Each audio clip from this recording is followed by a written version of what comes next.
ଚାଷୀଙ୍କ ଚିନ୍ତା ବଢ଼ାଇଲା ଲଘୁଚାପ ବର୍ଷା। ଅମଳ ଧାନ ଗଜା ହୋଇଯିବା ଭୟରେ ଚିନ୍ତାରେ ପଡ଼ିଛନ୍ତି ଚାଷୀ। କେତେ ପରିଶ୍ରମ କରି ଧାନ ଚାଷ କରିଥିଲେ, ଭାବିଥିଲେ ଧାନ ବିକି କିଛି ଅର୍ଥ ରୋଜଗାର କରିବା ସହ ଋଣ ଶୁଝିବେ। ହେଲେ ସେସବୁ ଆଶା ତାଙ୍କର ଆଶାରେ ରହିଗଲା। ବର୍ଷାରେ ହେକ୍ଟର ହେକ୍ଟର ଜମିର ଧାନ ଭିଜିଗଲା। ଚଳିତ ବର୍ଷ ଚାଷୀଙ୍କୁ ଦୈବ ଦାଉ ସାଧି ଚାଲିଛି। ଚକଡ଼ା ପୋକ ଚିନ୍ତା ନ ଯାଉଣୁ ଏବେ ଅଦିନିଆ ବର୍ଷା ଚାଷୀଙ୍କ ମେରୁଦଣ୍ଡ ଭାଙ୍ଗି ଦେଇଛି। କଳାହାଣ୍ଡି ଜିଲ୍ଲାର ଜୟପାଟନା ଓ କଲମପୁର ଅଞ୍ଚଳରେ କିଛି ଦିନ ହେବ ପାଗ ମେଘୁଆ ରହିବା ସହ ବର୍ଷା ଲାଗି ରହିଛି।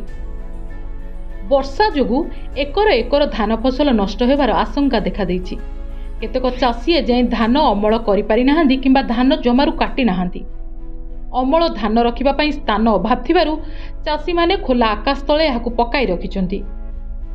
बाकी वर्ष ठारू चलित वर्ष मौसुमी जल्दी आसला किंतु तार पूर्वर मध्य प्राक मौसुमी आसला तार पूर्वर काल बैशाखी वर्षा आ वर्तमान होचे डालुआ धान रो अमल समय से समय भितर लोक धान दुना काटी को जते बेले मंडी मान को गदेले खळा रे गदाले प्राय मंडी मान हमर जते आरएमसी मुखीगुडा नियंत्रित बाजार कमिटी अंडर रे 44 टा मंडी अछि आ से भितर 11 टा मंडी होचे खोला मंडी आ खोला मंडी रे जेन चासी मान धान रखिथिले से माने बहुत हैरान होइछन जे जदियो आरएमसी तरफ 400 टा नुआ तारपोलिन किया जाइछे आ तारपूर्व जहाँ तारपोलिन था देइछन चासी को किंतु सेटा समुद्र के संख्या पानी आ एते बड़ वर्षा हैला जेंता कि हमर लघुचाप वर्षाटा तो जार द्वारा कि चासी बेसी प्रभावित होइछन आ खोला मंडी तो जहाँ दुर्दशा हिचे बहुत वर्षा हैला 3 दिन हैला आमे धान काटिचु खोला रे पड़ीचे सब गजा ही गला वर्षे छत्तीसगढ़ के धान टेकी देलु ये वर्ष होचे लोकल दलाली मने सब सस्ता रे धान मागुचन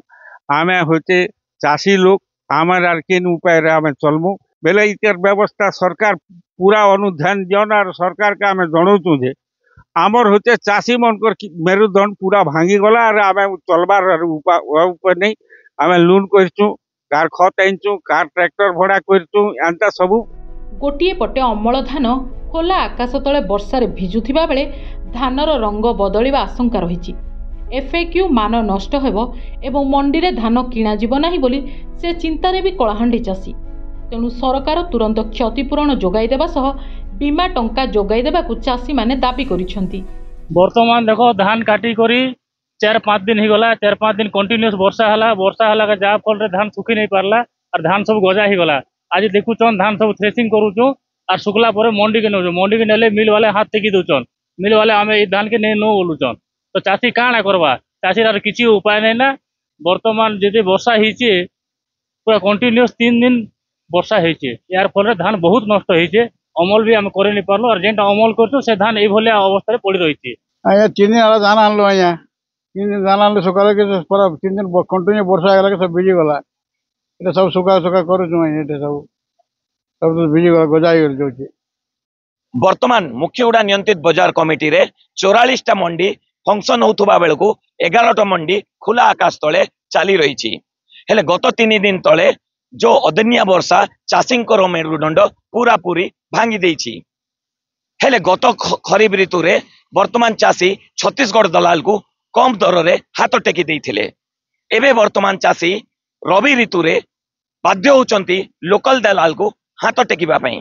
हेले देखिबा जोगान विभाग यार पाई कोन पदक्षेप नौचंती।